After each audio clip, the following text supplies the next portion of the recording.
मेंढीपालनात काय होतं प्रामुख्याने म्हणजे मला जो अनुभव आला त्याच्यानुसार मी सांगू शकतो की चारा ह्यांचा सर्वात मोठा पोर्शन आहे. म्हणजे जर काही चारा नसेल तर तुम्ही काही करा, कितीही लढा, काही होत नसतं. आता आम्ही बघतोय आमच्याकडची परिस्थिती, नेपियरसुद्धा आमच्याकडचं डुकरांनी उकरलं आहे. वावर तर नांगरतेच, नेपियर उकरते. आणि ह्यांचं कसं होतं आहे म्हणजे मुरघास जर का एक चूक केली चाऱ्याची तर हे शेडचं पूर्ण नियोजन बदलतं आहे. म्हणजे थोडंसं जरी चाऱ्याकडे दुर्लक्ष झालं किंवा चाऱ्याचं इकडं तिकडं केलं आपण तर ह्या सर्व जे काही शेडचं जे काही प्राणी आहेत त्यांचं सर्वांचं म्हणजे वेगळंच गणित होऊन जाते. अशा प्रकारे हे सगळं चाऱ्यावरती अवलंबून राहते. आणि जर काही तशा पद्धतीनं आपल्याला करायचं असेल तर चाऱ्याचं मॅनेजमेंट सर्वात महत्त्वाचं असतं. माझंही यावर्षी चुकलं, बेकार परिस्थिती. आणि आता म्हणली होती की कमी पाऊस पडणार आहे, कमी पाऊस, पण एवढा पाऊस पडतो आहे आता की अतिप्रमाण पावसाचं, अतिप्रमाण. आणि काही लोकांना वाटते की आम्ही येऊ तिकडं जाऊ वगैरे पत्ता मागतात, पण बाबांनो तुम्ही येण्यासारखं किंवा तुम्ही इकडे येऊ शकत असल्या काही गोष्टी करू नका. तर तुम्ही आपलं तुमच्या चाऱ्याचं जे काही नियोजन होईल ना, जे काय तुम्हाला चाऱ्याचं करता येईल, मी तर सांगतो जे काय करता येईल तेवढं करा. चारा जेवढा तुम्ही चांगला कराल तेवढं मेंढीपालन चांगलं. तुम्ही म्हणाल की आता चारा चांगला करणे म्हणजे काय करणं, तर त्या चाऱ्याला पोर्शन म्हणजे पोषक घटक किती येतं ह्या सगळ्या गोष्टींचा अभ्यास करून तुम्ही करा. इथं येऊन बघून काय होणार आहे का, तर बघून काय होणार नाही. तर तुम्ही तुमचा अभ्यास थोडासा करा की आपल्या वातावरणात काय होईल आणि आपल्याकडं कशा पद्धतीनं बनवता येईल, अशा पद्धतीनं केलं तर सर्वात उत्तमात. आता बघू शकता तिकडची कोकरांची जी काय स्टेप होती ती स्टेप आम्ही तशीच आता चेंज केलेली. बाहेर म्हणजे कोकरांना बाहेर खुराक खायला वगैरे अशा पद्धतीनं नियोजन करून ठेवलेले आहेत. ती कोकरं बाहेर चारा खातात, दुसरी दोन आहेत त्यांना आतमध्ये ठेवले आहेत. म्हणजे वेगवेगळं असं पोर्शन ठेवलेलं प्रत्येकाला की तुम्ही इथं चारा खायचा, तुम्ही तिथं खायचा, त्यांना सवय लागलेली. आणि त्या सवयीच्यानुसार प्रत्येकजण त्या पद्धतीनं आमच्याकडं हे चाललेलं असतं. आणि जर काय मुरघास असता म्हणजे माझं वैयक्तिक त्या मुरघासावरतीच फोकस असतो. कारण आत्ताच्या परिस्थितीमध्ये चाऱ्याची जेवढी बिकट परिस्थिती आहे, काही भागात पाऊस नाही, काही भागात पाऊस आहे. आता माझ्यासारखं ज्यांचं भौगोलिक वातावरण आहे, आता आम्ही जी तुती लावली होती म्हणजे सांगायचं म्हटलं तर तुती लावली होती, त्या तुतीच्या ज्या काड्या आहेत त्यांना डोळं फुटत नाहीत, एवढी बेकार परिस्थितीने एवढा पाऊस आहे. मग अशा परिस्थितीत जर आपण आपल्याला निसर्गाने सांगितलेलंच आहे तू किती काय केलंस तरी मी तुम्हाला 6 महिने काय करून देणार नाही, तर ह्या अभ्यास आपला पूर्ण झालेला आहे. आणि इथून पुढचा जो काय आहे तो मेगा स्वीट आणि मक्याचा जो काय चारा करायचा त्या प्रमाणे होईल. आणि असं कुणाला जर बियाणं लागेल म्हणजे मक्याचं, मेगा स्वीटचं किंवा शुगर ग्रेचं, तर ते 2027पासून तुम्हालाही मिळेल, काय हरकत नाही. माझ्याकडं खूप सारं बियाणं मिळणार आहे, तर त्याच्यातून मी तुम्हाला बियाणं देईन. तर तशा चाऱ्याचं जे काही संकल्पना होईल आणि त्या पद्धतीचं, कारण मी आता पाहतो आहे की आमच्याकडचं जे हे काही निसर्ग सांगतो किंवा काय, कारण हवामान खात्यानं किती जरी सांगितलं अति कमी पाऊस पडणार, कितीही पडणार, तरी आमचा पाऊस हा नोव्हेंबरशिवाय जाणार नाही, हा आम्हाला चांगलं माहिती आहे. आता परत क्षेत्र पाण्यानं तुंबलेलं आहे. आता ठिबक पाण्यावरती तरंगत आहे आणि डुकर ते नेपियर वगैरे सगळं काय नांगरायला चालू केलेलं आहे डुकराने आता. तर अशा परिस्थितीत आपल्याला उन्हाळ्याचं एकमेव जो काय पिरियड असतो त्याच्या शॉक सिस्टम वगैरे लावून ह्या सगळ्या गोष्टी करणं. तुम्ही आत्ता पावसाळ्यात माझ्याकडे येण्यापेक्षा ना तुमच्याकडचा भौगोलिक अभ्यास करा, तुमच्या तिकडं कोण आहे किंवा तुमच्या भागात काय आहे का, बाबा चाऱ्याचं नियोजन कसं करता येईल, ह्या सगळ्या गोष्टीचा अभ्यास करा.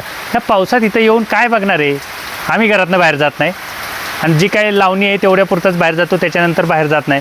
आणि त्याच्यापेक्षा उन्हाळ्यामध्ये या जेव्हा आम्ही चारा वगैरे बनवू त्या परिस्थितीत या ना, आता काय लगेच यावं किंवा असं काय आहे का, तर नाही. तुमची चूक कुठं होणार आहे, तर मेंढीपालनात तुमची चूक सर्वात मोठी चारा आणि शेड ह्या 2 गोष्टीतनीच होणार आहे. बाकीचे ह्यांना काय होत नाही, ह्यांचा काय प्रॉब्लेम येत नाही. ह्यांना चारा चांगला असेल तर ह्यांना काय त्रास नसतो, शेड चांगला असेल तर ह्यांना कुठला नैसर्गिक आजार होणार नाही. ह्या सगळ्या गोष्टीचा अभ्यास 2च गोष्टीत आहे, चारा आणि शेड. आता माझं शेड चांगलं आहे, माझा चारा नाही आहे, आता पुन्हा चारा बनवावंच लागणार आहे. कारण आपल्याला समजलेलं आपल्याकडे मुरघासाशिवाय दुसरा कुठलाही चारा होत नाही. आणि पावसाळ्याचा तर नेपियर असून येतं तुमचं सोन्याचं गवत असो आमच्याकडं, मका जरी लावला तरी पावसाळ्यात येत नाही आणि कुठलाच चारा नाही यांना. त्याच्यामुळं आम्हाला काय आहे, आमचा जो पिरियड आहे त्या पिरियडमध्येच चारा करणं आहे. तसं तुम्ही तुमच्या भागामध्ये करा, काय आपल्याकडे भेटेल किंवा काय पाऊस सांगतोय किंवा परिस्थिती पाण्याची काय, ह्या सगळ्या गोष्टीचा अभ्यास करा आणि त्याच्यानुसार करा. काही मेंढीपालनात वेगळं नाही किंवा काय वेगळं करता येत नाही असं काही वेगळं नाही. फक्त चाऱ्याची संकल्पना मात्र कडक असेल तर मेंढीपालन हे त्याच्यापेक्षा डबल कडक होईल, हे एक लक्षात. मेंढीपालनामध्ये म्हणजे माझं वैयक्तिक मी सांगतो चाऱ्याचं जर तुम्हाला गणित करायचं असेल तर म्हणजे ॲडव्हान्स कितीही चारा करा. मी जेव्हा मागे एक व्हिडिओ केला होता एवढा टन चारा लागेल, तर त्या चाऱ्याचं गणित जर काढलं म्हणजे ह्या मेंढरांना जर 40 मेंढरं सांभाळायचे असतील म्हणजे कमीत कमी 60 ते 70 टन चारा लागतो 40 मेंढरांना वर्षभराचा. मग त्या पद्धतीनं नियोजन केलं, कारण आम्हाला 6 महिन्याचं आहे तर 6 महिन्यामध्ये ते करणंच आहे.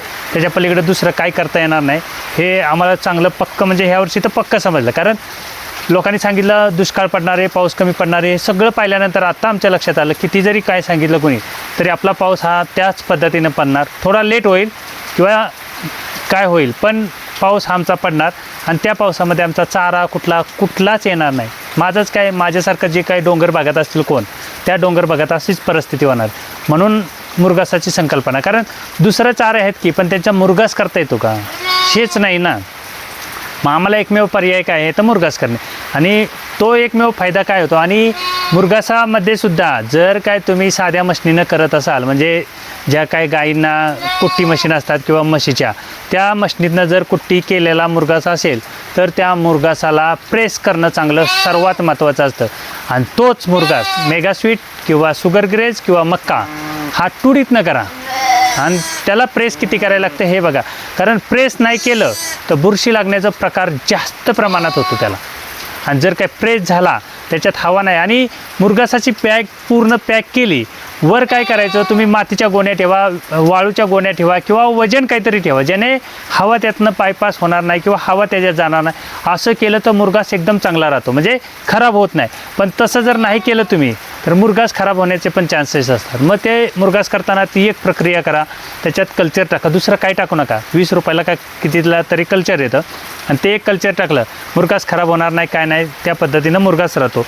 आणि जर काय मुरघासाला तसं करायचं नसेल म्हणजे खराब होऊ नये तर ती जेव्हा गोणी पॅक करतो म्हणजे पहिल्यांदा पॅक करायचं मुरघास पॅक केला की पॅक करायची आणि 2 दिवसांनी एअर काढायचा तिचा एकदा आणि पुन्हा एकदा पॅक केली ना की तिच्यावरती वजन ठेवा आणि त्या वजनानं ना त्यात एअर होत नाही, हवा पास नाही होत, काय होत नाही आणि त्याच्यानंतर तर मुरघासच होणार म्हणजे खराब होणार नाही. आणि जर मेगा स्वीट किंवा शुगर ग्रेजचा जर असेल ज्वारीवर्गीय म्हणजे तुम्ही कडवळ वगैरे म्हणता त्याचा जर मुरघास असेल तर मुरघास खराब होत नाही. कारण टुडी मशीनमध्ये एवढा बारीक होतो की तो म्हणजे प्रेस करण्याचा पण लागत नाही अशा पद्धतीनं होतो. आणि तसं जर केलं तर हे मेंढीपालन त्या पद्धतीनं चालेल.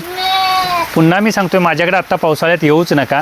माझ्याकडे येण्यापेक्षा तुमच्याकडचा चाऱ्याचा तुमच्याकडच्या वातावरणाचा काय अभ्यास होतोय हे पहा. माझ्याकडे येऊन काय पाऊसच पाहणार आहे तुम्ही, धुकेच दिसणार आहेत, ह्याच्या पलीकडे काय दिसणार नाही तुम्हाला. तर तुम्ही आत्ता येऊच नका. म्हणजे माझं वैयक्तिक आहे, कुणी जरी मेसेज केला ना तरी मी सांगणार आहे की तुम्ही येऊच नका. कारण तुम्ही मस्त येता हो, तुम्हाला वाटते की तुमच्या भागातला पाऊस आणि आमच्या भागातला पाऊस, पण इथं आल्यानंतर तुम्हाला कळेल काय असतं काय परिस्थिती आहे. तर तुम्ही फक्त आत्ता काय करा तुमच्याकडचा चाऱ्याचा नियोजन, चाऱ्याचा अभ्यास किंवा पाण्याची व्यवस्था कुठपर्यंत आहे, मग आम्ही काय केलं तर काय होईल ह्या गोष्टींचा अभ्यास करा. नुसतं इथं येऊन पाहून काय होणार नाही आणि त्यानं काही फायदा पण होणार नाही.